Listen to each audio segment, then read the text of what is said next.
जय Shri Shyam.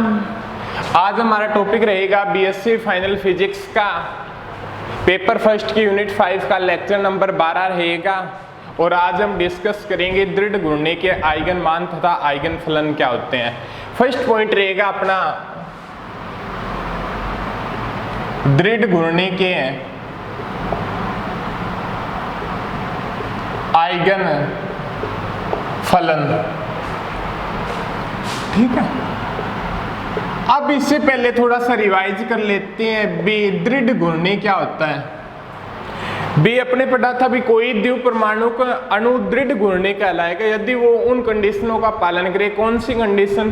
First condition के बारे में तो ये बताता है बी द्विपरमाणु का अणु दो परमाणु के उनके बीच की जो डिस्टेंस है, दोनों परमाणुओं के बीच की दूरी है, वो तो क्या रहे भी कांस्टेंट रहे। और उसके द्रव्यमान केंद्र के सापेक्ष क्या हो भी वो स्वतंत्र रूप से क्या करते रहे भी घूर्णन करते रहे।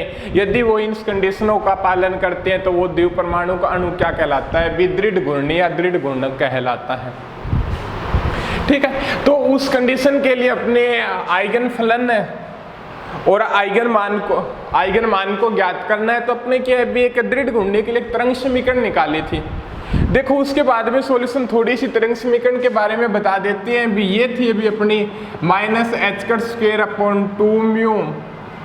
Del square Vr sin r theta phi और ये Er sine R theta phi. ये चीज प्राप्त हुई थी अपने पास। बाद में तो इसको सोल्व करके क्या अभी काफी ज्यादा सॉल्यूशन करके इसको सोल्व कर लिया था। अभी गोलीय निर्देशांकों की टर्म पुट कर दी थी। बाद में आर को क्या अभी नेगलेक्ट भी कर दिया था। बट स्टार्टिंग से लेके चले तो हमारे पास ये इक्वेशन है। अब अपने को ये पता है भी ये चीज क्या कहलाती है भी ऑपरेटर कहलाती है, हैमिल्टोनियन ऑपरेटर कहलाता है। ठीक है, या हैमिल्टनी संकारक कहलाता है। इसके बारे में आपने पढ़ा भी होगा।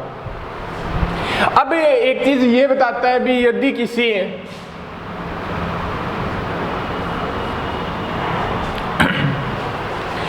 किसी फंक्शन के ऊपर, ठीक है, यदि किसी फंक्शन के ऊपर कोई ऑपरेटर अप्लाई करते हैं और ऑपरेटर अप्लाई करने के पश्चात वही फंक्शन किसी कांस्टेंट से मल्टीप्लिकेशन होके प्राप्त हो जाए तो उस समीकरण को बोलते हैं आइगन मान समीकरण बोलते हैं। और वहां पे जिस फलन का यूज किया जाता है उसे आइगन फलन बोलते हैं।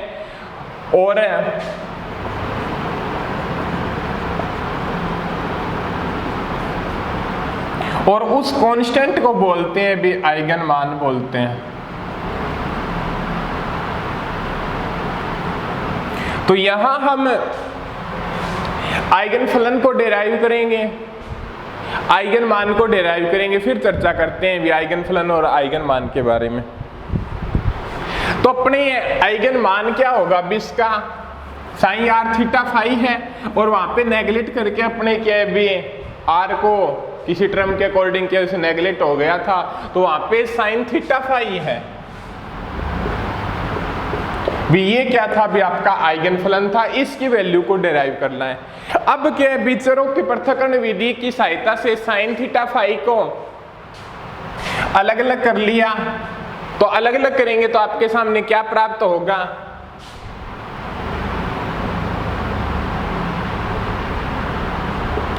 थीटा और फाई। ये चीज प्राप्त होती है भी आपके सामने, यही चीज आती है। अब क्या अभी थोड़ा और देखते हैं। साइन थीटा फाई, अब ये चीज है,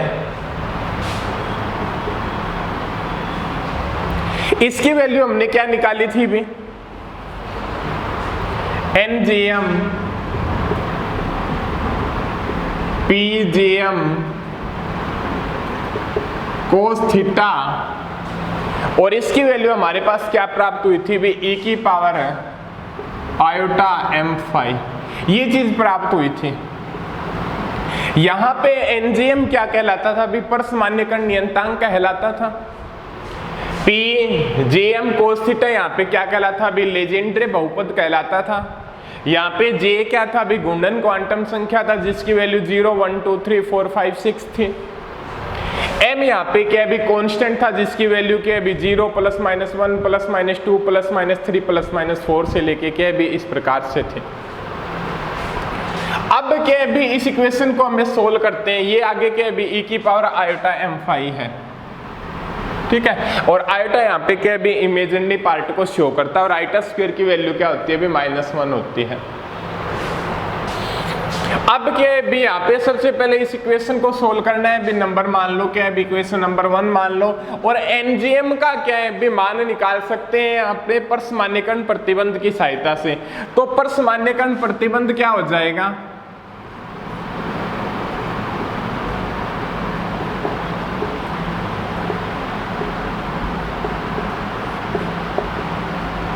परसमान्यकरण प्रतिबंध वो क्या हो जाएगा भी वो देखते हैं भी अपने 0 से पाई, 0 से 2 पाई, आगे क्या आ जाएगा भी आपका sine star theta phi, sine theta phi, sine theta D theta D phi.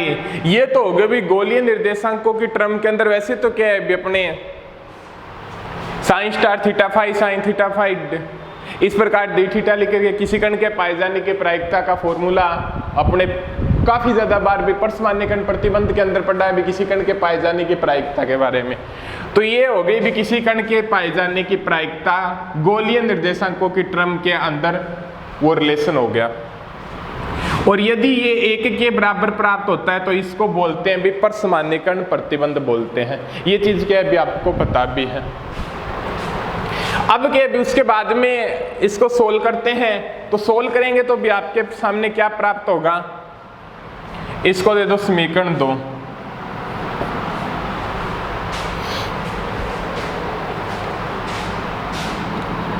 समीकरण 2 में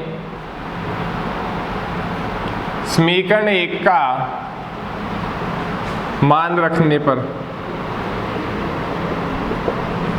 यहाँ पे वैल्यू पुट करेंगे तो भी आपके सामने क्या आ जाएगा, sine star theta phi, sine theta phi है। थोड़ा सा अच्छे से लिख लेते हैं। क्या हो जाएगा भी आपका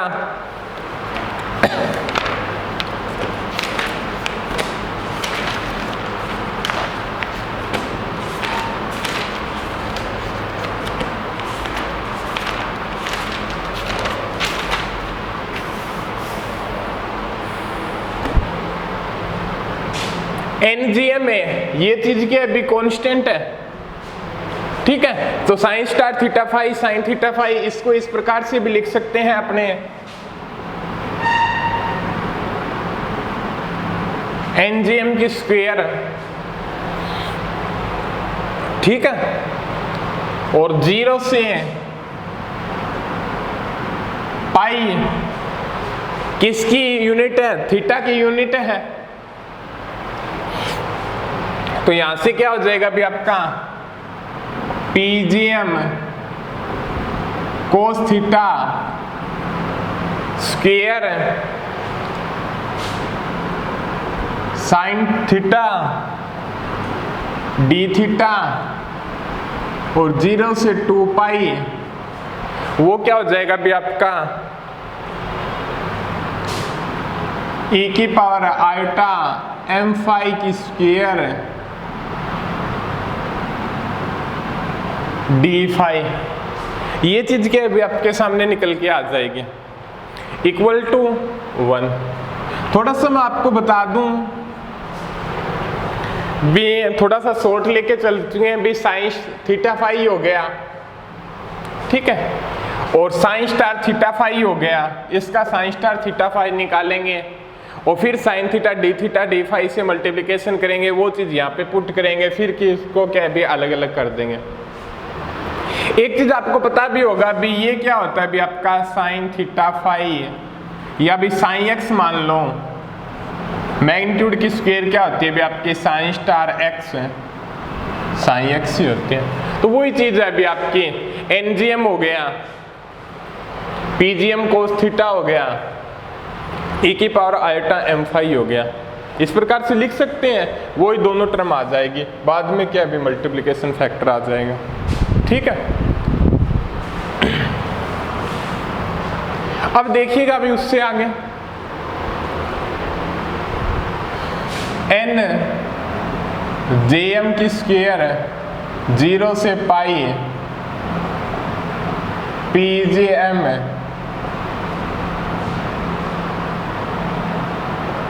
कोस थीटा की square sine theta D theta और यहां से 0 से लेके 2 पाई e की पावर इमेजिनरी पार्ट आयोटा।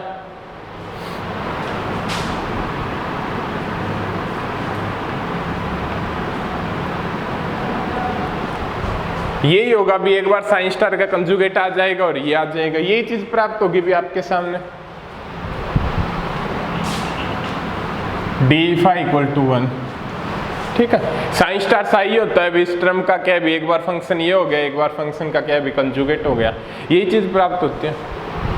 अब क्या भी ये टर्म क्या हो जाएगी भी आपकी e की पावर 0 क्या हो जाएगी भी, e की पावर 0 के बराबर होगी और e की पावर 0 क्या होगी भी आपकी 1 के बराबर होगी। तो यहां से लिख सकते हैं बी एन जे एम 0 से पाई PJM कोस थीटा की square sine theta D theta, और यहां से थोड़ा सा शॉर्टकट लिख ही देते हैं भी अपने, ये टर्म किसके बराबर होगी, 1 के बराबर होगी। तो ये क्या है भी आपका 0 से 2 पाई और डी फाई, और इसका क्या हो जाएगा भी आपका फाई हो जाएगा, और ये किस क्या आ जाएगा भी 2 पाई माइनस 0, और ये कैलकुलेट होके क्या आ जाएगा भी आपका 2 पाई हो जाएगा। यही चीज आएगी, सोल्व करेंगे इसको। ठीक है, एग्जैक्ट क्लियर होगा ये आपको। तो ये 2 pi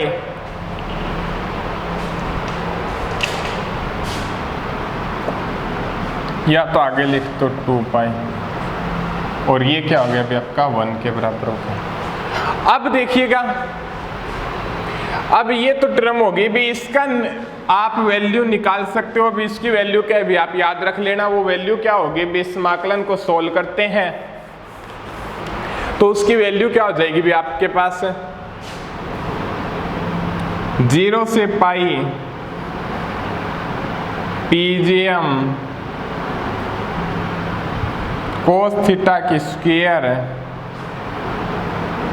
sine theta D theta, और इसकी वैल्यू क्या हो जाएगी भी आपके पास, इसको सोल्व करके देखते हैं तो वैल्यू आएगी भी आपके पास 2j plus 1 j plus m और j माइनस m, ये चीज आएगी भी आपके सामने। ठीक है, यहाँ पे क्या है इस इंटीग्रेशन का सोल्व करते हैं तो आपके सामने क्या है ये चीज प्राप्त होगी, ये थोड़ा याद रख लेना। ठीक है, अब क्या अभी थोड़ा सा एक बार और बता देते हैं। बेस फलन की आइगन फलन है, इसको वैल्यू को क्या है आपको डिराइव करना है। तो आपके सामने इसके चरों के पृथक्करण विधि से अलग अलग कर लिया, फिर दोनों की क्या है वैल्यू पुट कर दी, फिर क्या है sine star theta phi sine theta phi put कर दिया, या इसको क्या है इसके स्क्वायर के रूप में भी डिनोट कर सकते हैं। ये चीज आ गई, फिर इसको क्या है हल कर लिया, और फिर इस टर्म का क्या है निकाल लिया। अभी इसका सॉल्यूशन ये होता है। फिर क्या है उसके आगे देखते हैं भी अपने क्या प्राप्त होता है।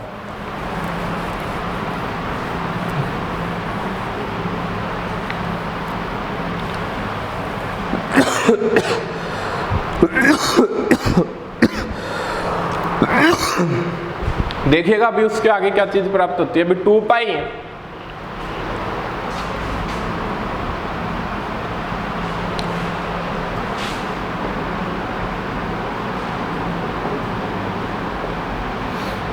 NGM की स्क्वायर,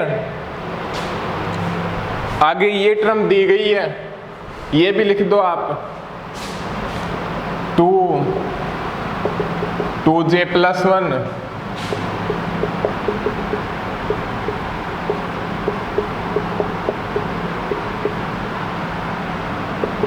ये चीज हो गई।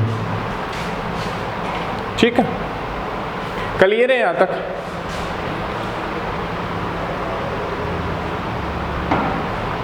अब क्या, अभी उसके बाद में देखते हैं, अभी अपने फलन के अंदर एनजीएम का एनजीएम की वैल्यू निकालनी थी, तो वो वैल्यू निकाल लो, क्या प्राप्त होगी भाई आपके एनजीएम की स्क्वायर और उसकी वैल्यू निकालेंगे तो आपके सामने क्या प्राप्त हो जाएगी भी 2j+1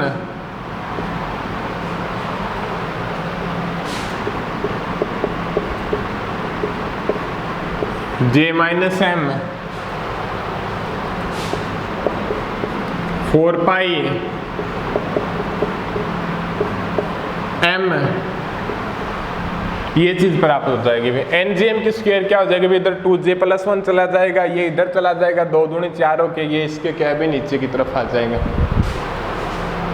ठीक है, अब क्या भी इसका ओनली एनजीएम की वैल्यू निकाले तो 2 टर्म प्राप्त होगी, फिर 2 कंडीशन हो सकती है। एक कंडीशन तो क्या डिनोट करता है भी आपके सामने, इसको एक बार साफ कर देते हैं।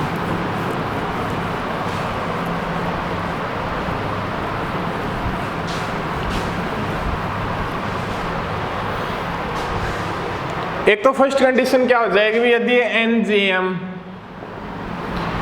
यदि m की वैल्यू ग्रेटर देन 0 है या भी 0 के बराबर या 0 से क्या है भी ग्रेटर देन है, तो उस कंडीशन के अंदर क्या है भी इसकी वैल्यू क्या होगी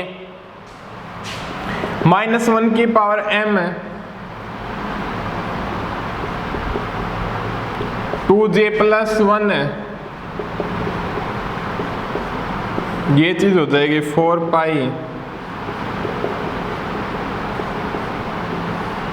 एक तो ये चीज आ जाएगी भी आपके सामने, एनजीएम है तो इसकी पावर क्या हो जाएगी 1/2 हो जाएगी। ठीक है, यहाँ पे ये टर्म क्या है भी कैलकुलेट होके आ जाएगी। यदि क्या है भी आपके सामने एनजीएम है, यदि एम की वैल्यू 0 से क्या है भी 0 के बराबर है या से क्या है भी 0 से क्या है भी कम है, तो उस कंडीशन के अंदर उसकी वैल्यू क्या होगी भी 2j+1 j-m 4π m, ये पावर 1/2, ये चीज हो जाएगी भी आपके सामने। ये 2 टर्म क्या है एनजीएम की वैल्यू आ जाएगी। ठीक है, हाँ ये हमें पता है भी m की वैल्यू क्या 0 भी हो सकती है, +-1 हो सकती है, +-2 हो सकती है, +-3 हो सकती है, +-4 हो सकती है, इस प्रकार से क्या है भी अनंत तक हो सकती है। ठीक है, क्लियर है यहाँ तक? अब क्या भी उसके बाद में डिस्कस करते हैं भी आइगन फलन की वैल्यू निकाल के भी आइगन फलन की वैल्यू क्या आएगी। तो आइगन फलन क्या था अभी हमारा sin θ φ, याद हो तो लिख लो NJM PJM cos theta e की पावर m फाई, और यहां से क्या है इसकी वैल्यू पुट करेंगे तो आपके सामने क्या चीज प्राप्त होगी sin थीटा फाई। एनजीएम की वैल्यू क्या है अभी आपके सामने -1 की power m 2j+1 j-m 4π m की power 1/2 PJM cos theta e की पावर i टाइम फाई, ये चीज आ जाएगी भी आपके सामने।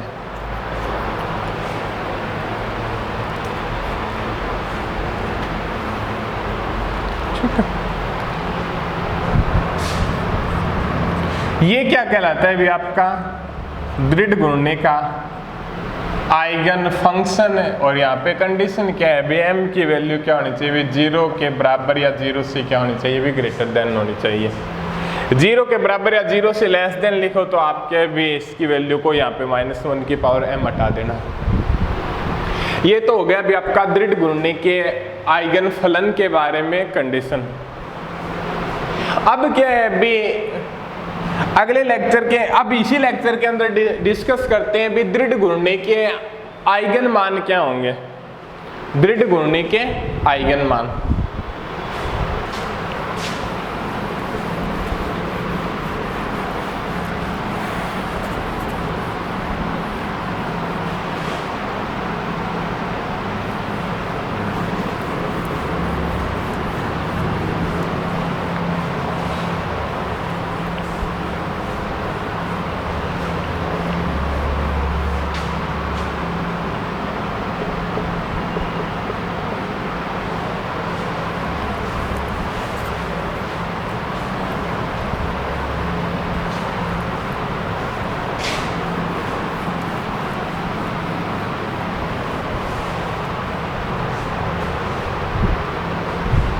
दृढ़ घूर्णि के आइगन मान क्या होंगे भी उसके बारे में डिस्कस करते हैं। दृढ़ घूर्णि के आइगन मान के लिए क्या भी एक रिलेशन दिया गया है भी यहाँ पे, एक तो ये बीटा इक्वल टू J+1, ठीक है। J यहाँ पे क्या है भी घूर्णन क्वांटम संख्या है जिसकी वैल्यू क्या है भी 0, 1, 2, 3, 4 लेके इस प्रकार से। अब दृढ़ घूर्णि के अपने आइगन मान निकालना है तो आइगन मान क्या था भी आपका ER था, उसकी वैल्यू निकालनी है। एक अपने और रिलेशन निकाला था, एक तो ये रिलेशन यूज करते हैं अभी, एक रिलेशन अपने के अभी बीटा की वैल्यू माननी थी अपने, वो क्या थी भी आपकी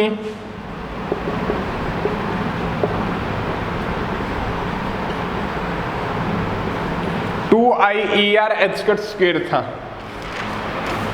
ये चीज प्राप्त हुई थी। अब क्या है इन दोनों रिलेशनों की सहायता से क्या है भी उसके आइगन मान की वैल्यू को डिनोट कर लेंगे। हाँ, एक बात आपके पास में डाउट होगा भी यहाँ पे ER दिया गया है, वो क्या है ओनली गतिज ऊर्जा होती है, बट श्रोडिंगर इक्वेशन के अंदर टोटल एनर्जी होती है। यहाँ पे आपको एक बात बता दूं भी अपने एक चीज पढ़ी थी भी वहाँ पे यदि दोनों परमाणुओं के बीच की दूरी क्या है कांस्टेंट है तो पोटेंशियल एनर्जी क्या होगी भी 0 होगी, तो ओनली क्या है कुल एनर्जी क्या होगी भी काइनेटिक एनर्जी के बराबर होगी। तो दृढ़ घूर्णि के आइगन मान क्या हो जाएंगे भी आपके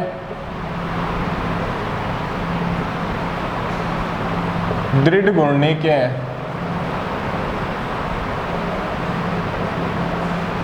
आइगन मान वो क्या हो जाएंगे भी आपके, देखिएगा ER की वैल्यू निकाल लो, बीटा h² 2i होता है, यही होगा। और बीटा की वैल्यू पुट कर दो आप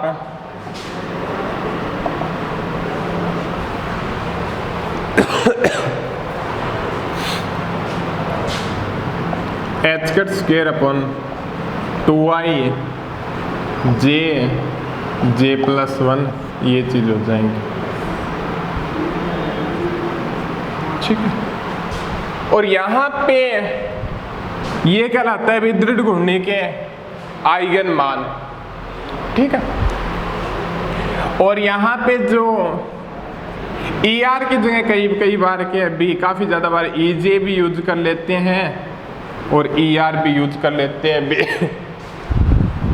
दोनों फैक्टर मिल जाएंगे भी। कई बुकों के अंदर ER से डिनोट किया गया है, कई बुकों के अंदर क्या है भी EJ से डिनोट किया गया है। तो ये हो गया भी आपके दृढ़ घूर्णि के आइगन मान और आइगन फलन के बारे में काफ़ी ज़्यादा बार क्या भी पूछ लिया जाता है भी दृढ़ घूर्णि के आइगन मान क्या होते हैं और आइगन फलन क्या होते हैं। तो आपको ये डेरिवेशन आए तो इस डेरिवेशन को एग्जाम के अंदर कर देना। आगे डिस्कस करते हैं भी हम अगले लेक्चर के अंदर।